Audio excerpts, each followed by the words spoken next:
విశ్వాసులైన, బోధకులైన వీళ్ళందరూ కూడా మనుషుల మెప్పు కొరకు ఆలోచిస్తున్నట్టుగా ఆనాటి జనాంగం కనబడుతుంది.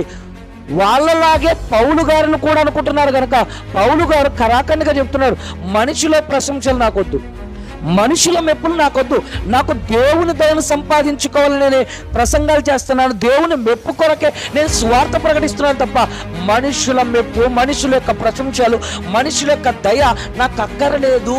ఒకవేళ ఇప్పటికి కూడా నేను మనుషుల మెప్పు కొరకే ప్రసంగాలు చేస్తూ ఉంటే నేను క్రీస్తుకు దాసుడు కాకపోతును. ఆ యోధా జాతి కోసమే నా జీవితాన్ని సమర్పించుకుందును. యోధా జాతిని విడిచిపెట్టి అందులో కర్కశంగా వ్యవహరిస్తున్న ఆ యొక్క చెడు అలవాట్లను వదులుకొని, దుర్భరమైన జీవితాన్ని వదులుకొని క్రీస్తుకు దాసుడునయ్యాను.